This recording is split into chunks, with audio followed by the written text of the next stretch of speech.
Hello la communauté Physiobelle, j'espère que vous allez bien et que vous êtes en pleine forme. Alors, pourquoi cette question? Parce que j'ai beaucoup d'esthéticiennes en ce moment qui m'envoient des petits messages parce que oui, c'est dur, oui, en ce moment, il y a moins de rendez-vous, le planning est un peu vide, bref, c'est un petit peu compliqué et votre état d'esprit, ce qu'on appelle le mindset, est un peu en berne.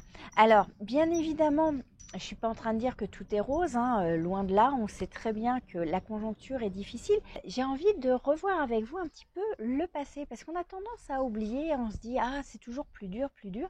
Mais moi, j'ai vécu à l'Institut la grippe aviaire, où il fallait désinfecter toutes les poignées de porte, on devait porter des masques, on avait reçu un tas de masques de la ministre Roselyne Bachelot. J'ai vécu aussi les attentats de Charlie Hebdo. Alors évidemment, j'étais pas impactée, j'étais pas à Charlie-Hebdo, mais j'ai été impactée dans mon institut. Mon chiffre d'affaires a été divisé par 3 ce mois-là et le mois suivant. Les gens avaient peur, c'était la première fois qu'il y avait un attentat à Paris. Ils osaient plus sortir, donc effectivement, ça a été aussi un peu dur. Et j'ai aussi été impactée par les attentats du Bataclan. Pourquoi? Tout simplement parce que j'ai beaucoup de clientes, puisque j'étais en région parisienne, qui allaient travailler sur Paris.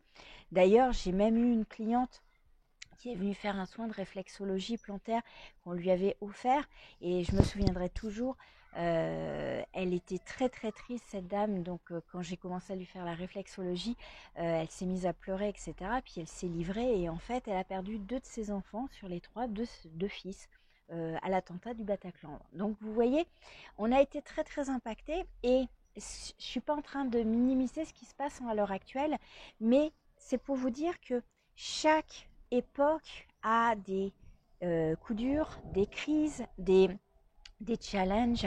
Et oui, ça peut être difficile. Oui, effectivement, ça vous demande de vous améliorer, de monter en compétences. Pourquoi? Parce qu'en fait, dans ces temps de crise, c'est le moment de s'hyper spécialiser, être focus sur tel ou tel type d'activité, montrer vos compétences. Bref, en fait, il faut sortir, il faut rebondir, et il faut montrer la valeur que vous avez. Donc, ne vous laissez pas en berne et ne vous laissez pas tomber au niveau de l'énergie. Montrez, alors si votre planning est vide, mettez des choses en place, c'est-à-dire sortez de votre institut, créez des offres ponctuelles, revoyez votre fichier cliente, faites des offres à certaines clientes qui ne sont pas venues depuis 6 mois, 1 an, spécialisez, là, personnalisez à fond les messages. Alors vous allez me dire, ouais, mais ça prend du temps, mais vous en avez là à l'heure actuelle, donc bougez-vous, ne restez pas dans ce marasme en disant c'est dur, parce que plus vous allez dire c'est dur, plus votre cerveau va vous montrer que c'est dur et va amplifier ce phénomène.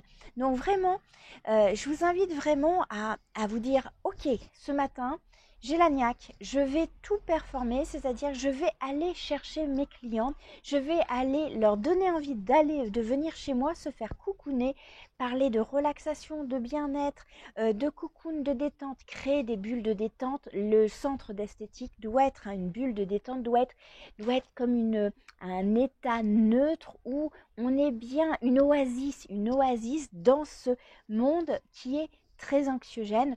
Et puis arrêtez de regarder les infos, coupez-vous de toutes ces mauvaises nouvelles, vous n'avez pas besoin de ça. Alors oui, on sait que c'est très dur, on est d'accord, mais vous n'avez pas le pouvoir de changer les choses qui ne sont pas dans votre sphère de contrôle. Donc la sphère de contrôle que vous avez, c'est votre responsabilité, c'est faire tourner votre institut, vous lever de bonne humeur, focaliser sur votre mindset, sur je vais y arriver, je vais performer, je vais travailler, donner de l'amour, contribuer à un monde meilleur grâce à mes soins et à ma performance, et je montre ma valeur, je montre à mes clientes que je suis leur ressource positive pour sortir de cet état ambiant qui est vraiment difficile à vivre en ce moment. Voilà, donc c'était mon petit conseil du jour. Voilà, un petit peu plus punchy, mais j'espère que ça va vous porter, que toute cette semaine, vous allez être dans un mindset de conquérant. Si vous n'avez pas de clientes, je vous le dis, allez les chercher. communiquez, newsletter, SMS, sortez, allez discuter avec les commerçants de votre quartier, dans l'association des commerçants de votre ville, dans les associations de chefs d'entreprise de votre ville ou de votre région. Sortez, si vous avez du temps, prenez du temps pour créer des relations. On a besoin de relationnel, donc n'hésitez pas à partager la vidéo si vous avez une amie qui a besoin de punch et me partager les actions que vous allez mettre en place cette semaine. Je compte sur vous parce que vous le valez, vous êtes des super esthéticiennes, vous apportez vraiment de la valeur au monde. Ne vous laissez jamais abattre parce que vous êtes un des métiers les plus beaux du monde. Voilà, je vous souhaite une très très belle journée et je vous dis à la semaine prochaine. Ciao ciao les amis.